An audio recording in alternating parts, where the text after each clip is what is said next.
దేవుని మందిరం కట్టకుండా ఆగిపోవాలని ప్రయత్నం చేసినటువంటి శత్రువులు. అయితే అలాంటి శత్రువు అయినటువంటి టోబియాతో ఎల్యాషీబు బంధుత్వాన్ని ఏం చేసుకున్నాడంట? ఏర్పరచుకున్నాడు. బంధుత్వాన్ని ఏర్పరచుకున్నాడు. ప్రియమైన దేవుని బిడ్డలారా, ఏర్పరచుకొని దేవుని మందిరములో అక్కడ రాయబడిన మాట, యాజకుల కొరకు పాత్రలు పెట్టే, ద్రాక్షారసములు పెట్టే, దేవుని మందిర పని కొరకు కానీ యాజకుల కొరకు సమకూర్చే వాటన్నిటిని పెట్టే ఒక గది ఉందంట. ఏమండి? ఒక గది ఉందంట. ఆ గదిని ఎవరికి చేశాడు? టోబియాకి ఇచ్చేశాడు ఎల్యాషీబు. ప్రియమైన దేవుని బిడ్డలారా, దేవుని కొరకు సిద్ధపరచబడిన, దేవుని యాజకుల కొరకు సిద్ధపరచబడిన, ఏమంటే దేవుని మందిరంలో జరిగే పనుల నిమిత్తం సిద్ధపరచబడిన సామాగ్రి కావచ్చు, ఏమంటే వస్తువులు కావచ్చు, లేకపోతే ఆహార పదార్థాలు కావచ్చు, నిల్వ చేసేటువంటి ఆ గదిని ఎవరికి ఇచ్చాడంటే ఎల్యాషీబు టోబియాకి ఇచ్చేసాడు.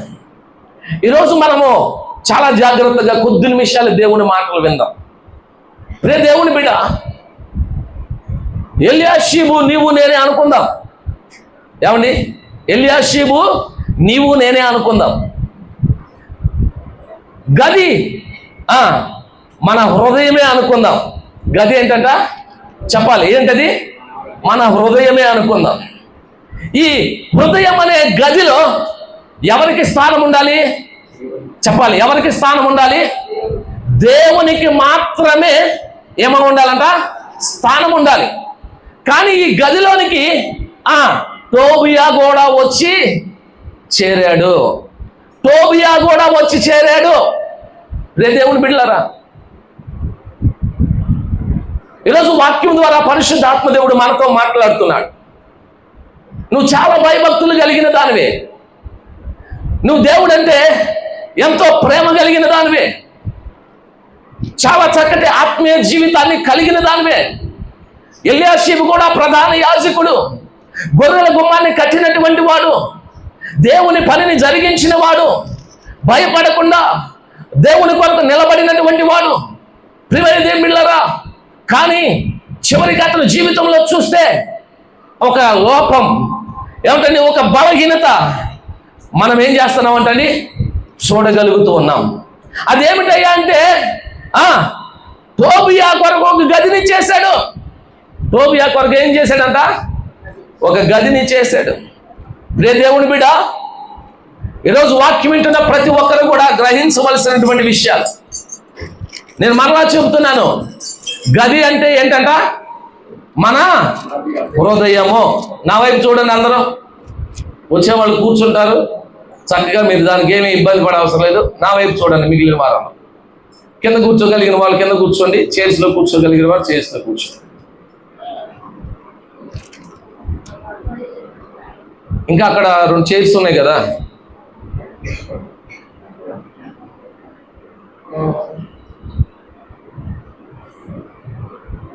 దేవుడు వాక్యం ఏమని సెలవిస్తుందంటే, ఎల్యాషీబు టోబియా కొరకు గది సిద్ధపరిచినట్టుగా ఆత్మీయులమైన దేవుని పిల్లలమైన మనం కూడా మన హృదయం అనే గదిలో దేవునికి కాకుండా మరి దేనికో ఒక గదిని మనం కూడా ఏం చేస్తున్నామంట? సిద్ధపరుస్తున్నాం. అంటే ఏదో ఒక బలహీనత, ప్రియమైన దేవుని బిడ్డలారా, నీలో నువ్వేం చేస్తున్నావంట? కలిగి ఉంటున్నావు. నువ్వు మంచిదానివే, నువ్వు ప్రార్థనా పరురాలివే, నువ్వు ఆత్మీయురాలివే. కానీ ఏదో చిన్న బలహీనత, పొరపాటు నీ ఆత్మీయ జీవితాన్ని ఏం చేస్తుందంట? పాడు చేస్తుంది. నీకున్న సాక్ష్యాన్ని ఏం చేస్తుంది? పోగొడతా ఉంది. ప్రియ దేవుని బిడ్డ, ఎల్యాషీబు ప్రధాన యాజకుడు. ఎల్యాషీబు మొట్టమొదటి గొర్రెల గుమ్మాన్ని కట్టినటువంటి వాడు. ఎల్యాషీబు తన సహోదరులందరినీ ఐక్యపరిచి దేవుని పనిని జరిగించిన వాడు. ఎవరికి భయపడకుండా దేవుని కొరకు నిలబడినటువంటి వాడు. ఇన్ని మంచి ఆత్మీయ లక్షణాలు ఉన్నప్పటికీ తన గదిలో టోబియాకి ఏమి ఇచ్చాడట? స్థానం ఇచ్చాడు. స్థానం ఇచ్చాడు. నీవు కూడా ఎన్నో విషయాల్లో నువ్వు మంచిదానివే, నీ గురించి ఎన్నో మంచి విషయాలు ఉన్నాయి. కానీ ఎక్కడో ఒక చిన్న లోపమో బలహీనత, ప్రియమైన దేవుని బిడ్డలారా, నీ జీవితంలో నువ్వు కలిగి నువ్వు నష్టపోతున్నావు, నీ జీవితాన్ని నష్టపరుచుకుంటున్నావు. రే దేవుని బిడ్డ, ఈ హృదయం అనే గదిలో నువ్వు దేనికి స్థానం ఇచ్చావో ఒకసారి యోచన చేసుకో, ఆలోచన చేసుకో. ఒకసారి కొన్ని మాటలు మీకు చూపిస్తాను చూడండి. సంఖ్యాకాండం అనుకుంటా, సంఖ్యాకాండం 33వ అధ్యాయం 55వ వచనం చదవండి. అయితే మీరు మీ ఎదుట నుండి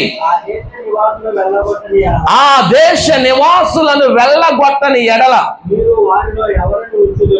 మీరు వారిలో ఎవరిని ఉంచుదురో వారు మీ కళ్ళలో ముళ్ళుగాను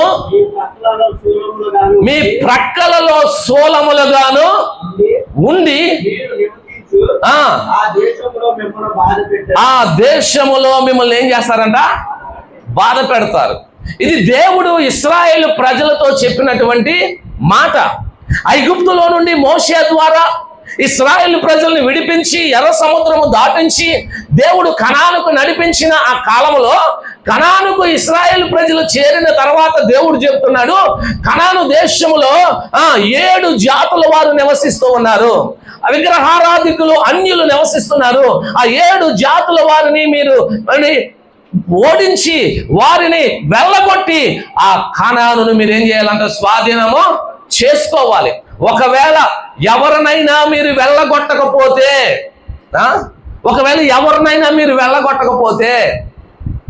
వెళ్ళిపోని వారందరం, వెళ్ళని వారందరం మీ కళ్ళల్లో ముండ్లుగా ఉంటారు, మీ ప్రక్కలలో ఎలా ఉంటారంట? శూలములుగా ఉండి ఆ దేశములో మీరు ఉన్నంత కాలం మిమ్మల్ని అదేం చేస్తారంట?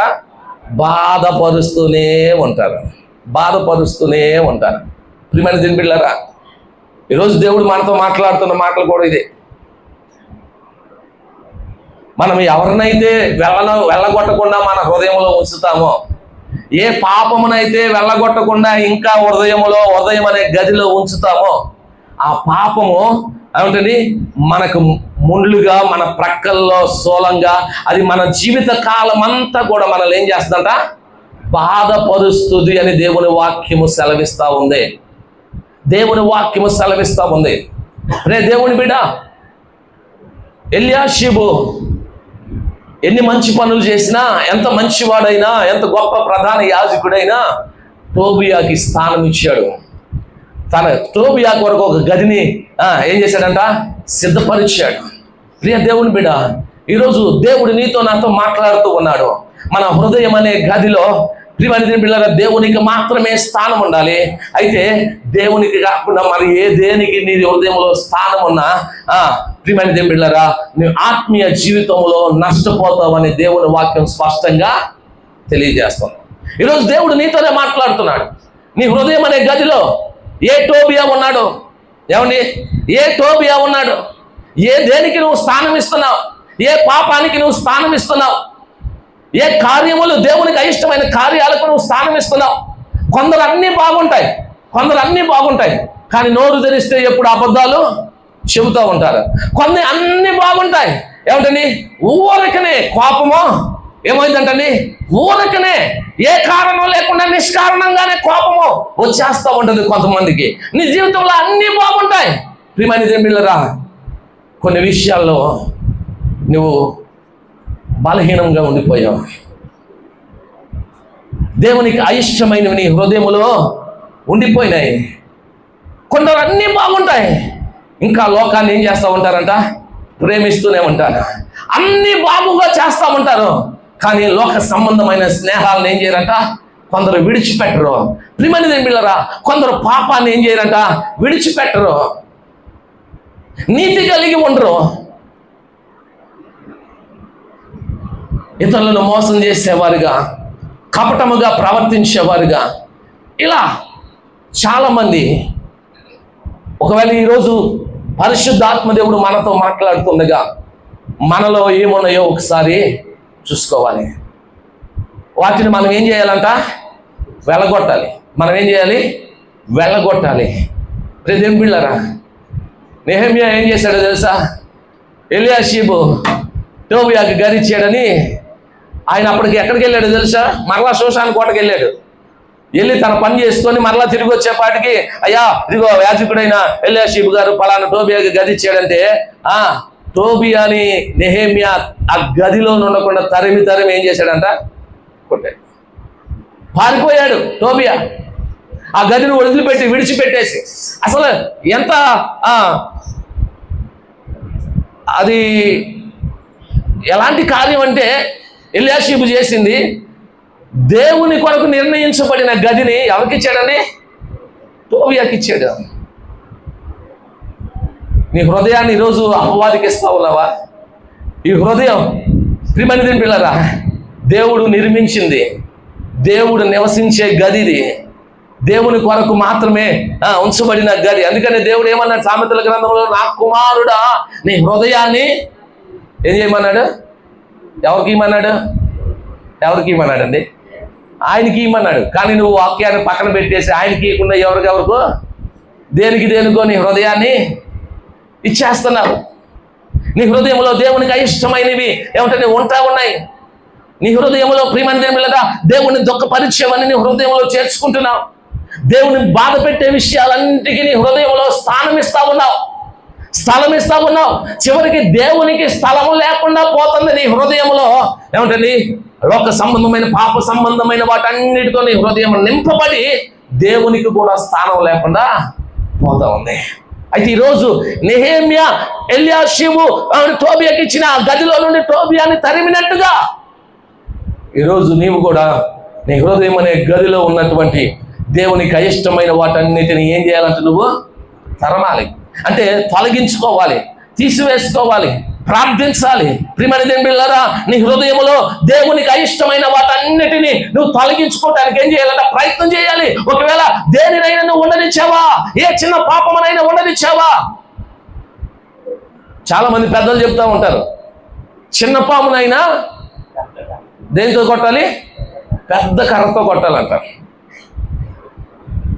నీ హృదయంలో ఉన్న చిన్న బలహీనత అయినా ప్రియమైన బిడ్డలారా, అది నీ కళ్ళకు ముళ్ళుగా ఉంది, నీ ప్రక్కలో స్థూలంగా ఉన్నది నిన్ను పొడుస్తూ ఉంటుంది. ఏముంటుంది? అది నిన్ను బాధ పెడతానే ఉంటుంది. ప్రియ దేవుని బిడ్డలారా, నీకు నష్టాన్ని కలుగజేస్తానే ఉంటుంది నీ జీవితంలో. ప్రియమైన బిడ్డలారా, దాని వలన నువ్వు చాలా నష్టపోతూనే ఉంటావని దేవుని వాక్యము సెలవిస్తా ఉంది. ఇది నా మాటలు కాదు, ఇశ్రాయేలు ప్రజలతో దేవుడే చెప్పిన మాట. మీరు ఎవరినైతే కానాను దేశంలో నుండి వెళ్ళగొట్టని వారందరూ మీ కళ్ళల్లో ముళ్ళుగా ఉంటారు. కళ్ళల్లో ముళ్ళుగా ఉంటామంటే కళ్ళల్లో నలగబడితే ఎప్పుడైనా మీరు పడిందా? మీకు ఎప్పుడైనా కళ్ళలో చిన్న నలగబడినా, లేకపోతే కంటి కురుపు అంటారు, కంటి కురుపు లేచినా అసలు ఆ కన్నును నలుపుతూ ఉంటాం. ఆ కన్ను ఎంత బాధ అనిపిస్తుందో తెలుసా మనకి? చాలా మందికి. ఒకవేళ అలాంటి ఎక్స్పీరియన్స్ ఎవరికైనా ఉందా? మీలో ఉందా? నిద్రపోరేక అది గుచ్చుతూ ఉంటుంది కంట్లో లోపల, అది కంట్లో లోపల గుచ్చుతూ ఉంటుంది, నిద్ర రాదు. కన్ను ఏం చేస్తూ ఉంటాం? నలుపుతూ ఉంటాం. కన్ను ఎర్రగా అయిపోయింది. ఏమంటే కన్ను కడుగుతూ ఉంటాం. ఎన్ని చేసినా ఏమవుతుందంటే అది పోనే పోదు. ప్రియమైన బిడ్డలారా, ఏదైతే మన జీవితంలో మన హృదయంలో ఉండనేస్తామో అది మన కళ్ళకు అలాగే ఉండదంట, ముళ్ళుగా మన ప్రక్కల్లో స్థూలంగా ఉండి అది మనల్ని ఏం చేస్తుందంట? బాధ పెడుతుంది. పాపం బాధ పెట్టిద్దా లేదా అండి?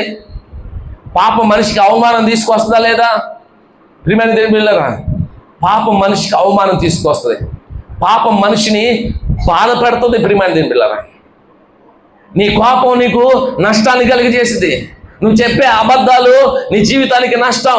నువ్వు చేసే మోసంలో ప్రియమైన బిడ్డలారా నీ జీవితానికి నష్టం. నువ్వు నోటితో మాట్లాడే కాని మాటలు నీ జీవితానికి నష్టం. చాలా పర్యాలు అన్ని బాగుంటాయి, ఎంత ప్రార్థన చేస్తావో కానీ నీ నోట్ తెరిచి ఏం చేస్తావంట? అందరినీ దూషిస్తూ ఉంటావు, అందరినీ తిడతా ఉంటావు. ప్రియమైన బిడ్డలారా, అది నీలో ఉన్న బలహీనత. నీ హృదయం అనే గదిలో నువ్వు అపవాదికి ఇచ్చినటువంటి చోటు అది. దానివల్ల నీ జీవితానికి ఏంటంట? నష్టం. నీ జీవితానికి నష్టం. పరిశుద్ధ గ్రంథంలో ఒక మాట మీకు చూపిస్తాను చూడండి. దినవృత్తాంతాల 2వ గ్రంథం ఒక వ్యక్తిని మీకు కనపరుస్తాను. దినవృత్తాంతాలు 2వ గ్రంథం 18వ అధ్యాయం మొదటి నుండి చదవండి. తనకు ఐశ్వర్యములు ధనములు అధికముగా కలిగిన తరువాత యెహోషాపాతు ఆహాబుతో వియ్యముంది కొన్ని సంవత్సరములు గతించిన వేళట సముద్రంలో నుండి ఆహాబు వద్దకు పోయాడు. చాలా ఆ మాట చదివారు కదా. ఆ తర్వాత 19:2 చదవండి ఒకసారి. అదే 19:2. దీర్ఘదర్శి హనానీ కుమారుడు యోహు అతనిని ఎదుర్కొనబోయి రాజైన యెహోషాపాతుకు ఎలాగు ప్రకటన చేసి, నీవు భక్తిహీనులకు సహాయం చేసి యెహోవా శత్రువులకు స్నేహితుడు వైతివి కదా, అందువలన యెహోవా సన్నిధి నుండి. తర్వాత 20:35 చదువు. 20:35.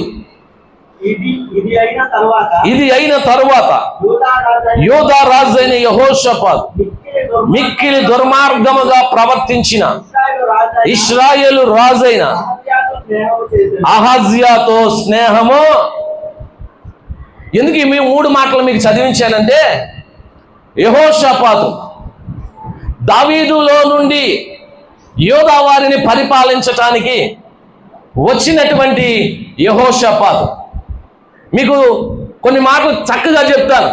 దావీదు తర్వాత సొలొమోను తర్వాత రెహబాము తర్వాత యెహోరాము తర్వాత అబియా తర్వాత ఆసా తర్వాత యెహోషాపాతు. వీరు యోధా వారిని పరిపాలించారు. దేవుని వాక్యం సెలవిస్తుంది, యెహోషాపాతు చాలా భక్తిపరుడు.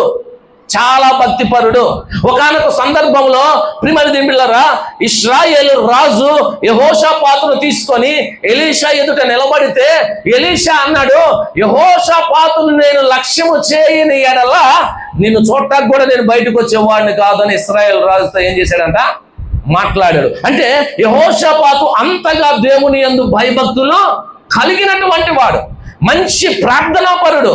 తన జీవితంలో యోధావారిని పరిపాలిస్తున్నప్పుడు ఎన్నో పర్యాయాలు శత్రువులు ఏమంటే యెహోషాపాతు మీదకు వస్తే ఉపవాసం ఉండి తన ప్రజలందరినీ ఉపవాసం ఉంచి దేవుని సన్నిధిలో ప్రార్థన చేసి వారు దేవుని సన్నిధిలో ఏమంటే శత్రువులతో పోరాడి విజయమును పొందారు.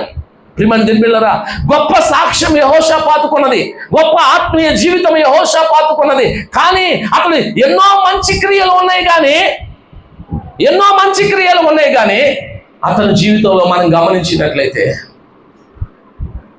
ఇశ్రాయేలు రాజు అయిన ఆహాబుతో వియ్యమందాడంట. ఆహాబు ఎవరండి? ఆహాబు ఎవరు? ఇశ్రాయేలు రాజు. ఆహాబు ఎవరు? ఇశ్రాయేలీలందరూ విగ్రహారాధన చేయడానికి ఆయన తన భార్య అయిన యెజబెలు ఇశ్రాయేలును ప్రేరేపించి దేశమును విగ్రహారాధనతో నింపినటువంటి వారు, దేవుని కోపాన్ని రేపినటువంటి వారు, దేవుని మాట విననటువంటి వారు, దేవుని ప్రజలను చెడగొట్టినటువంటి వారు, దేవుడు ప్రేమించి రాజ్యాన్ని ఇస్తే ఏమిటి దేవునికి ప్రజలందరినీ దూరం చేసినటువంటి కుటుంబం ఆహాబు యెజబెల కుటుంబం. దేవుణ్ణి ఆరాధించకుండా బయలుని ఆరాధించేటట్లుగా, బయలుదేవతను ఆరాధించేటట్టుగా ప్రజలందరినీ ఏమిటండి విగ్రహారాధన వైపు తిప్పినటువంటి వారు. అలాంటి వారితో యెహోషాపాతు ఏం చేశాడంట? వియ్యమందాడంట. ఆహాబుతో వియ్యమందాడంట. మనం చదివిన వాక్య భాగంలో దేవుని ప్రవక్త యెహోషాపాతు దగ్గరికి వచ్చి, ఇదిగో భక్తిహీనులతో నువ్వు స్నేహం చేస్తున్నావు, దేవునికి శత్రువులుగా ఉన్న వారితో నువ్వు స్నేహం చేస్తున్నావు, కాబట్టి నీ మీదకి దేవుని కోపము వస్తుంది అని మాట్లాడిన సందర్భం. దేవుని బిడ్డలారా, అంటే ఇప్పుడు యెహోషాపాతు హృదయములో గదిలో ఏమంటది ఎవరికి స్థానం ఇచ్చాడంట? ఎవరికి స్థానం ఇచ్చాడు? ఆహాబుకి స్థానం ఇచ్చాడు, ఆహాజియాకి స్థానం ఇచ్చాడు, లోక సంబంధమైన విషయాలకి స్థానం ఇచ్చాడు. మనం చాలా పర్యాలు గమనించండి, దేవుని పిల్లలమే కానీ లోకస్తులతో ఏం చేస్తూ ఉంటాం? చెప్పాలి, ఏం చేస్తూ ఉంటాం? స్నేహం చేస్తూ ఉంటాం. కొన్ని పర్యాయాలు వారి కోసం దేవుణ్ణి కూడా చెప్పాలి, వారి కోసం దేవుణ్ణి కూడా పక్కన పెడతాం. ఇదెంత అజ్ఞానమో ఇంకా బుద్ధిహీనతో మరి ఏమనాలో కానీ దేవుణ్ణి కూడా లోకస్తుల కోసం పక్కన పెడతా ఉన్నాం, లోక స్నేహాల కోసం పక్కన పెడుతూ ఉన్నాం. యెహోషాపాతు అదే చేశాడు, దేవుణ్ణి పక్కన పెట్టేశాడు. ఆహాబు కోసం, ఆహజ్యా కోసం దేవుణ్ణి పక్కన పెట్టేశాడు. మిక్కిలి దుర్మార్గమైన పనులు చేసిన ఆహజ్యాతో స్నేహం చేశాడు. తద్వారా దేవుని కోపము ఏమిటంటే యెహోషాపాతు మీదకి వచ్చిందని దేవుని వాక్యము సెలవిస్తా ఉంది. దేవుని కొరకు దేన్నైనా వదిలేయాల్సింది, కానీ దేవుణ్ణే దేని కొరకు వదిలేసే స్థితిలో నువ్వు ఉన్నావా ఒకవేళ ఈరోజు? ఏమండి, నా మాటలు అర్థమవుతున్నాయా? దేవుని కొరకు దేనినైనా వదిలేయాల్సిన స్థితిలో ఉండాల్సినటువంటి మనం దేవుని కంటే ఏది ఎక్కువ కాదు, దేవుని కంటే ఏది నాకు అవసరం లేదు అని దేవుని కొరకు అన్నిటినీ విడిచిపెట్టాల్సినటువంటి మనం ఈరోజు దేవునినే దేని కొరకు ఏం చేస్తున్నామంట? విడిచిపెట్టేస్తున్నాం. అది లోక స్నేహాల కోసమో, అది నువ్వు ప్రేమించి జరిగించే పాపం కోసమో, ప్రియమైన దేవుని బిడ్డలారా, మనుషుల కోసమో, ప్రియ దేవుని బిడ్డలారా, మరి దేనికోసమో నువ్వు దేవుణ్ణి ఏం చేస్తున్నావంట? పక్కన పెట్టేస్తున్నావు. అందువల్ల నీ జీవితంలో ప్రియ దేవుని బిడ్డలారా నువ్వు నష్టపోయే పరిస్థితులు వస్తూ ఉన్నాయి. నీ ఆత్మీయ జీవితం పతనమైపోతుంది. అంత మాత్రమే కాదు, నువ్వు చాలా విషయాల్లో ప్రియమైన దేవుని బిడ్డలారా బాధపడేటువంటి పరిస్థితులు నీ జీవితంలో ఎదురవుతూ ఉన్నాయి. కారణం ఏంటంటే చేతులారా నువ్వు చేసే పనులను బట్టి దేన్నో నీ హృదయం అనే గదిలో నువ్వేం చేస్తున్నావట? ఉండనిస్తున్నావు. పరిశుద్ధ గ్రంథములు ఇలా చెప్పుకుంటూ పోతే చాలా మంది ఉన్నారు. ఈ దినవృత్తాంతాల గ్రంథంలోనే చాలా మంది ఉన్నారు. ఆసా అనే రాజు ఉన్నాడు, ఏమండి, యోవాషు అనే రాజు ఉన్నాడు, ప్రియ దేవుని బిడ్డలారా యోషియా అనే రాజు ఉన్నాడు. వీరు ప్రారంభంలో చాలా ఎంతగానో ఆత్మీయంగా భక్తిగా ఎదిగినటువంటి వారే, కానీ వారిలో కొన్ని బలహీనతలు, కొన్ని లోపాలు అలాగే ఉండి అవి బయటికి వచ్చినప్పుడు ప్రియమైన దేవుని బిడ్డలారా వారి జీవితాలకు చాలా నష్టాన్ని ఏం చేసినాయంట? కలుగు చేసినాయి. ప్రియమైన దేవుని బిడ్డలారా, ఎంత ఆత్మీయుడైన సంసోను, బలవంతుడైన సంసోను, ఇశ్రాయేలుకు రక్షకుడైన సంసోను, ఆయనలో ఉన్న ఒక బలహీనత స్త్రీ కాంక్ష. ప్రియమైన దేవుని బిడ్డలారా ఆ సంసోను జీవితాన్ని ఏం చేసిందంట? చెప్పాలి, ఏం చేసింది? నష్టపరిచింది. ఎన్ని మంచి విషయాలు ఉన్నాయి సంసారంలో, ఒక్క బలహీనత ఏంటంటే స్త్రీ కాంక్ష సంసారంలో ఉన్నప్పుడు అతని జీవితం ఏమైపోయిందంటండి? పాడైపోయింది. సొలొమోను గొప్ప రాజే, జ్ఞానం కలిగిన వాడే. దేవుని దగ్గర ఏమడిగాడో తెలుసా? అయ్యా, నీ ప్రజలను పరిపాలించడానికి కావలసిన జ్ఞానం నాకు దయచేయి, నేను బాలుండంటే దేవుడు జ్ఞానంతో పాటు ఐశ్వర్యాన్ని కూడా ఇచ్చాడు. ఆ జ్ఞానం ఎలాంటిదంటే ఈ భూమి మీద సొలొమోనుకు ఉన్నంత జ్ఞానం మరొకటి లేదు. కానీ అంత జ్ఞానం కలిగిన వాడే అజ్ఞానిగా మార్చివేయబడ్డాడు. ప్రియమైన దేవుని బిడ్డలారా స్త్రీలోలుడిగా ఉండిపోయాడు. అనేక మంది స్త్రీలను వివాహం చేసుకుంటూ వచ్చాడు.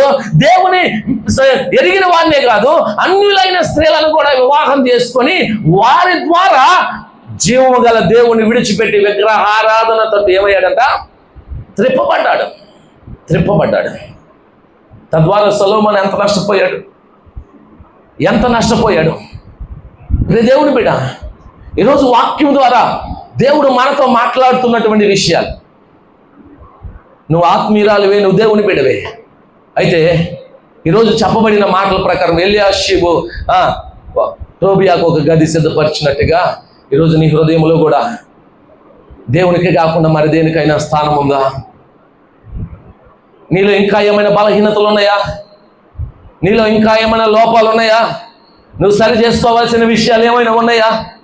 నువ్వు వెళ్ళగొట్టవలసిన విషయాలు, నువ్వు దూరపరచుకోవాల్సినవి, దేవునికి అయిష్టమైనవి, దేవుని దుఃఖపరిచేవి, దేవుని బాధ పెట్టేవి, దేవుడు వద్దన్నవి ఇంకా నీ జీవితంలో ఏమైనా ఉన్నాయా? అందుకే ఇంకా నువ్వు బాధ అనుభవిస్తున్నావేమో, అందుకే ఇంకా నువ్వు కొట్టబడుతూ ఉన్నావేమో, అందుకే ఇంకా నీ హృదయంలో నెమ్మది లేకుండా, సమాధానం లేకుండా ఉందేమో. నువ్వు కలిగి ఉన్న దానిని బట్టే నీ జీవితంలో ఏమిటండి నువ్వు సతమతం అయిపోతున్నావేమో, నువ్వు శ్రమను అనుభవిస్తూ ఉన్నావేమో, హృదయంలో కలవరంతో నువ్వు నింపబడ్డావేమో. ఈరోజు దేవుడు అంటున్నాడు, నీ హృదయం అనే గదిలో నుండి వాటిని ఏం చెయ్యి? నీ హృదయం అనే గదిలో నుండి దాన్ని తీసివేయి. దేవుని బిడ్డ, కొంతమంది చాలామంది బాప్తిసం పొందుతారు కొన్ని బలహీనతలు. నేను పురుషుల గురించి కూడా కొన్ని మాటలు చెప్తున్నాను. కొంతమంది బాప్తిసం పొందుతారు, దేవుని మందిరానికి వస్తారు, కానీ సిగరెట్ కొంతమందికి బలహీనత. బాప్తిసం పొంది కూడా సిగరెట్ తాగే వాళ్ళు ఉన్నారు.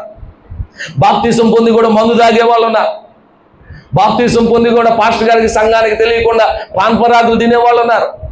ఏమంటే బాప్తిసం పొంది కూడా ఇంకా వారు విడిచిపెట్టలేని బలహీనత, వ్యభిచరించేటువంటి వారు ఉన్నారు. బాప్తిసం పొంది కూడా ఏమంటే కొన్ని పాపాలను విడిచిపెట్టకుండా. ఎందుకు నువ్వు ఆత్మీయంగా ఎదగలేకపోతున్నావు? ఎందుకు నువ్వు దేవునికి ఆశీర్వాదాన్ని పొందలేకపోతున్నావు? ఎందుకు నీ జీవితంలో ఇంకా నువ్వు శ్రమను అనుభవిస్తున్నావు? ఎందుకు నీ జీవితంలో ఇంకా తరం పడుతున్నావు అంటే ప్రియమైన దేవుళ్ళారా, నీవు కలిగి ఉన్నటువంటి వాటిని బట్టే. వాటన్నిటిని ఏం చేయాలండి? తొలగించుకోవాలి. నెహెమ్యా కనుక టోబియాను తరిమినట్టుగా ప్రార్థన ద్వారా నీ హృదయంలో ఉన్న పాపాన్ని నువ్వేం చేయాలి? తరిమేయాలి, తొలగించుకోవాలి. అది పురుషుల గురించి అయినా స్త్రీల గురించి అయినా ఏదైనా సరే. మీరు కలిగి ఏ బలహీనత ఉన్నా, నాకు తెలియదు కదా మీ హృదయాలు ఎలాగున్నాయో, నాకు తెలియదు కదా మీ జీవితంలో ఎలాంటి బలహీనత ఎలాంటి లోపాలు కలిగి ఉన్నారో, వాటిని మరి మీ హృదయం అనే గదిలో దేవునికి కాకుండా అపవాది సంబంధమైన కార్యాలకు ఒకవేళ చోటిచ్చినట్లయితే ఈరోజు నీతోనే దేవుడు మాట్లాడుతున్నాడు. నువ్వెన్నో విషయాల్లో బాగున్నావు, కానీ ఇదిగో ఈ విషయంలో నువ్వు ఏం చేస్తున్నావంట? తప్పిపోయి ఉన్నావు. ఈ విషయంలో నువ్వు నా ఎదుట చెడుగా కనబడుతున్నావు. ఈ విషయంలో నా ఎదుట నువ్వు అపరాధిగా కనబడుతున్నావు అని దేవుడు మాట్లాడుతున్నాడు. దాన్ని తొలగించుకోమని దేవుడు ఈరోజు మనల్ని హెచ్చరిక చేస్తున్నాడు. తొలగించుకుంటే సంతోషంగా ఉంటామా లేదా? ఏమండి? సంతోషంగా ఉంటాం. దానికి వ్యతిరేకమైన పదం ఇదే కదండి, సంఖ్యాకాండంలో రాయబడి ఉంది. మీరు ఎవరినైతే వెళ్ళగొట్టరో వారు మీ కళ్ళల్లో ముళ్ళుగా ఉంటారు, మీ ప్రక్కలో స్థూలంగా ఉంటారు. వాళ్ళు ఎల్లప్పుడూ మిమ్మల్ని బాధపరుస్తూనే ఉంటారు. మరి అవి తొలగించుకుంటే వాటిని వెళ్ళగొడితే ఏమంటుందంటే బాధ పోయి సంతోషము సమాధానము మనలోనికి ఏమవుతుందంట? వస్తుంది. ఈరోజు ఎంతమందికి సంతోషం కావాలి? చేతులు ఎత్తండి. ఎంతమందికి సంతోషం కావాలి? ఎంతమందికి సమాధానం కావాలి? మిల్లరా, అయితే ఈరోజు మనం మరొకసారి మనం ఏం చేయాలంట? పరీక్షించుకోవాలి. మన హృదయం అనే గదిలో ఎల్యాషీబు టోబియాకి స్థానం ఇచ్చినట్టుగా నీవు కూడా దేనికో ఒకవేళ స్థానం ఇచ్చి ఉంటే, దేవుని ప్రక్కన పెట్టేసి ఉంటే దేనికోసమో. ఈరోజు చూడడానికి కొంతమందికి అసలు ఉద్యోగమే దేవుడు. అంటే ఉద్యోగం చేసుకోవద్దని నేను అంటలా, కానీ అవకాశం ఉన్నా కానీ దేవుని మందిరానికి ఏం చేయరంట? రారు. అవకాశం ఉన్నా కానీ రారు. ప్రియమైన పిల్లరా, దేవుణ్ణి కూడా ఏం చేస్తారు వారు ఉద్యోగం కోసం దేవుణ్ణి కూడా పక్కన పెట్టేస్తారు. పనుల కోసం దేవుణ్ణి కూడా ఆదివారం ఎక్కడ ఉండాలి చెప్పాలండి? ఆదివారం ఎక్కడ ఉండాలి? అందరూ దేవుని మందిరంలో ఉండాలి. ఈరోజు కొంతమంది పనులకు వెళ్ళటం కోసం వాళ్ళదే పని, వాళ్ళు వెళ్ళకూడదంటే వెళ్ళకుండా ఉండొచ్చు, వెళ్ళాలనుకుంటే వెళ్ళొచ్చు. కానీ ఆదివారం కూడా దేవుని మందిరాన్ని విడిచిపెట్టేసి పనులకు వెళ్ళే వాళ్ళు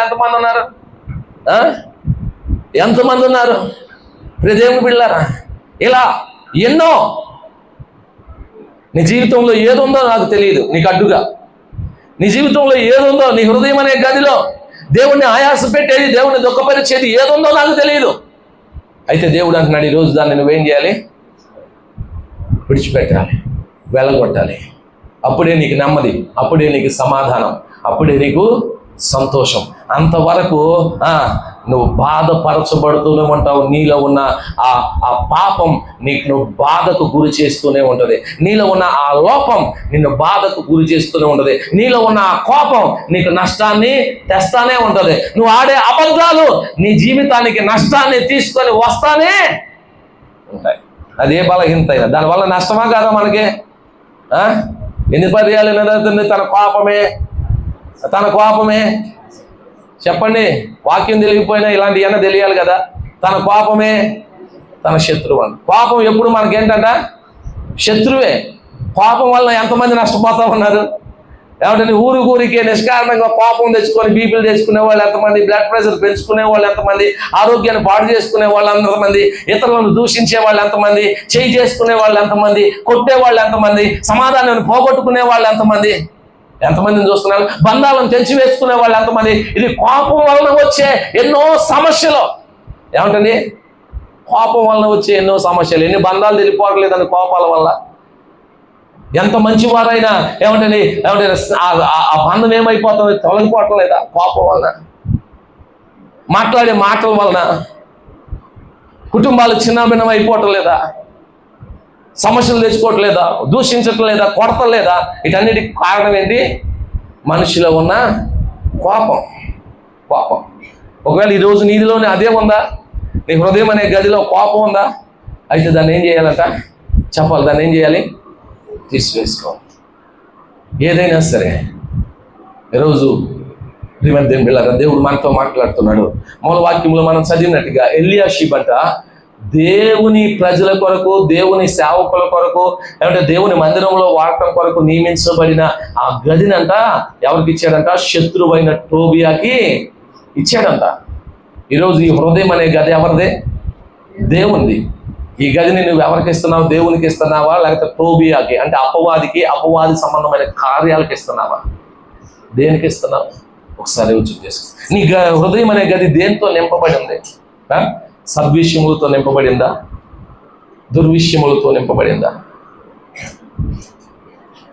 మార్క్స్ వార్తలో రాయబడి ఉండదు కదా, 7:21 అనుకుంటా. హృదయంలో నుండి వచ్చినవన్నీ మనిషిని ఏం చేస్తున్నాయంట? అపవిత్రపరుస్తున్నాయి. ఏమొస్తాయి హృదయంలో నుండి? ఏమండి ఏమొస్తున్నాయి హృదయంలో నుండి? అది రాయబడి ఉంటుంది, మీరు చదువుకున్న తర్వాత.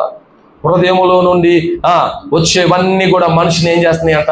అపవిత్రపరుస్తున్నాయి. మనిషిని లోపలికి వెళ్ళేది మనిషిని అపవిత్రపరచట్లేదంట, కానీ లోపల నుండి బయటకు వచ్చేవన్నీ మనిషిని ఏం చేస్తున్నాయి?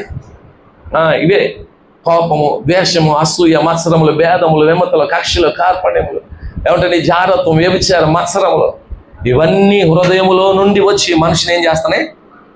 పాడు చేస్తున్నాయి. మరి నీ హృదయంలో ఏముందో, నీ హృదయం అనే గదిలో ఎవరికి స్థానం ఉందో ఒకసారి యోచన చేసుకొని, ఒకవేళ దేవునికి స్థానం లేకుండా, దేవునికి కాకుండా ఇంకా వేటికైనా స్థానం ఉంటే ఇప్పుడే వాటిని ఏం చేసుకోండి? వాక్యం వింటుండగా వాటిని తొలగించుకొని మన హృదయంలో ఎవరికి స్థానం ఇద్దాం? చెప్పాలి. ఎవరికి స్థానం ఇద్దాం? దేవునికి మాత్రమే స్థానం ఇద్దాం. దేవుని గణపరుద్దాం. దేవునికి ప్రియమైన వారంగా జీవిద్దాం. దేవునికి ఇష్టంగా మనందరం కూడా బ్రతుకుదాం. మన హృదయము పరిశుద్ధాత్మతోనూ, దేవుని వాక్యముతోనూ, దేవునితోనూ నింపబడునుగాక. ఆమేన్. దయచేసి తలలు వంచుదాం.